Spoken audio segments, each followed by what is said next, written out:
All opinions are those of the participants making them and are not an endorsement of any position, program, religion, or political affiliation.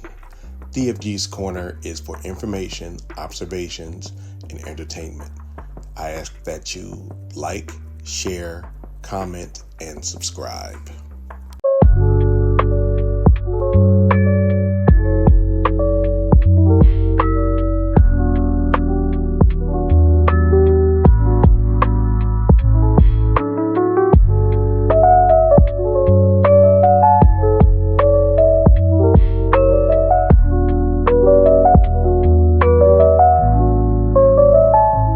You don't say anything to me. I don't say anything to you, but I know it's bad. And I know we're supposed to be quote unquote those Christian women. But sometimes my Christianity get the best of me. I just look at you like, oh, you don't know me, honey. So Yeah, therefore I don't let her test. You be be saying don't test invisible. my Jesus.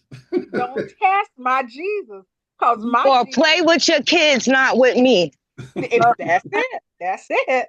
I am So I'm wholly ratchet, so I down with the best of them. So, I mean, at the end of the day, though, I think with things like that, because I definitely have coworkers where it's just like, I don't really mess with you, but it's okay. I don't. I feel like between all the microaggressions and everything that happens, again, when you're inconsequential and in the grand scheme of things, I'm not at work for you per se. So, correct, because I'm here for a check. and exactly. and that's the way I look at it. And Right. so I don't I'll deal with you only here at the job, and so that doesn't bother me because be- when I pull out that parking lot, I don't even know your name. yeah. That's the way I look at it. Yeah. So that like stuff like that, I definitely keep moving. I I actually have a coworker that don't like me for no reason.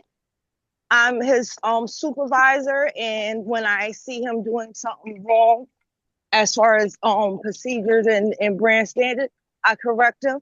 But in his mind, I'm picking on him, and to where he in front of customers, he's telling me, "Don't ever say anything. Don't ever effing say anything to me again." So me and my pettiness, I'm like, say less. So now I go to my direct supervisor. Can you tell this person to do such and such and such and such?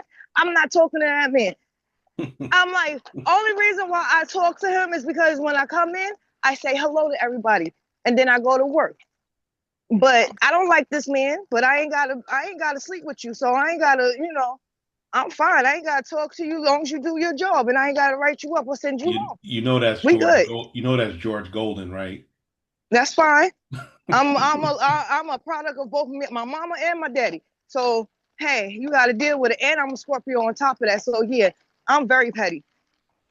And that's just funny because it's even at like the job I had previous to one I have now, I would come back and just be it would it would just drove me. It would just when a dude you know more than you've had more experience than, but he's your boss and he has the backbone of licorice. You get tired of that. I remember one time he was writing me up, um, and I was just like, he's writing me up, and I just looked at him and was like, okay, I'm just gonna take this because if I start laughing, the next thing I do, I'm gonna lose my job. Because some people when they pop off, they just pop off. There are stages to it. There's stages to it, and I try not to lose my temper. Sometimes it's hard because some people are just they're just so incompetent that you can't really deal with them on a sane level. And you telling me stuff that I can walk circles around you. I had to do a lot of praying doing that job, and I'm glad I got the job I have now because, woo, I tell you, it was rough. It was rough dealing with some folks like that. And when I was younger, I used to cuss people out. I didn't care if I was working, but right now I don't want to be the angry black man just as much as y'all don't want to be the angry black woman.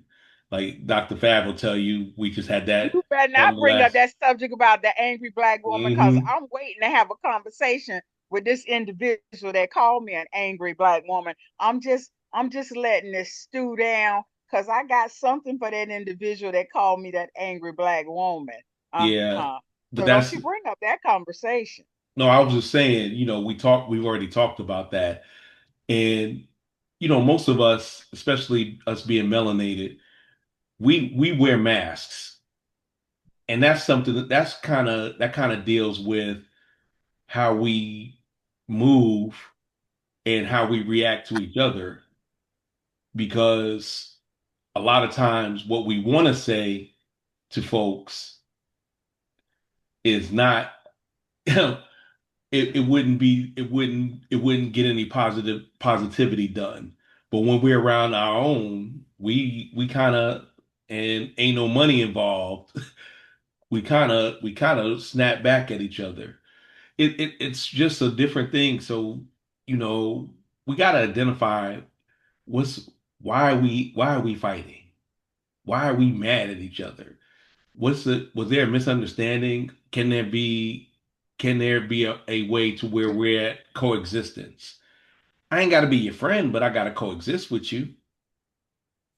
I don't have to be your lover, but I got to coexist with you. I don't have, well, F them kids, but you know, you gotta say to yourself, sometimes, because we love our kids, but sometimes we don't like our kids because they don't listen, and they get hard-headed, and you see them walking onto the train tracks while the train is coming, but they ain't listening to you, and it gets frustrating.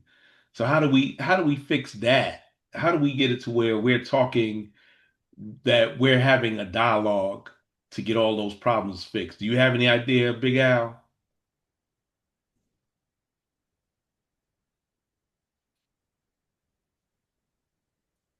Ask that question again. I got distracted. Okay, I'm sorry I put you to sleep.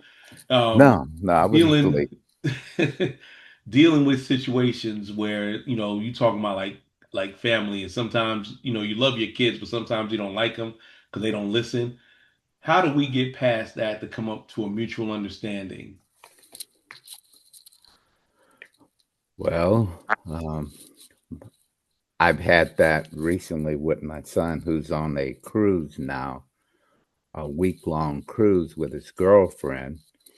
But the girlfriend's ex-husband is on the cruise because the cruise is to celebrate her daughter's 16th birthday. And a lot of his family is on the cruise. And I didn't think it was appropriate for him to go on that cruise because that's her daughter, that's his daughter. And as a boyfriend, you ought not be on that cruise ship for a week interrupting, okay? I agree Because with you.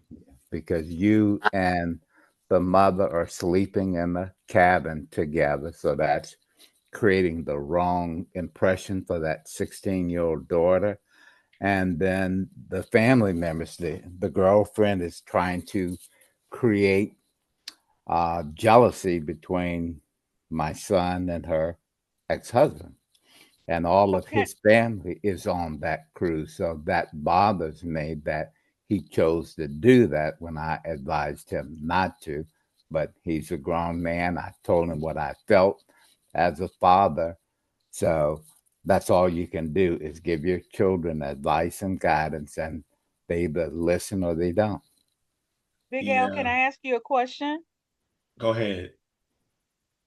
Um, they're moving on. Are they in a real deep relationship, like almost at the state of being engaged, or they're just basic boyfriend, girlfriend? They're boyfriend and girlfriend and sleeping together. Okay, well, that I can understand from old school, you don't want to present that before a 16-year-old mom, boyfriend sleeping together.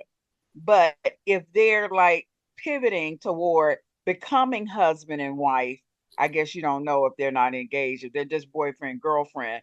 But I think that he could have gone if he had had a friend of his to go along and not be in the room with the woman. I think that might have been a little problem for the 16-year-old daughter. But as far as him going, you know, I guess everybody look at it differently. I just wouldn't want them to be in the same room because And that was like, that's I think I don't think anybody on this panel uh, would disagree with you on that. My point is, and I think I can't say for Big Al, but I would tell my son the same thing and say, why are you going on that trip? Because Right. it's not right. it's not But I guess he wanted to support his girlfriend. I feel the support that he's giving her because did the ex-husband bring someone with him? You know, a woman, that don't listen, matter. It's It does not matter because that's his daughter and her daughter's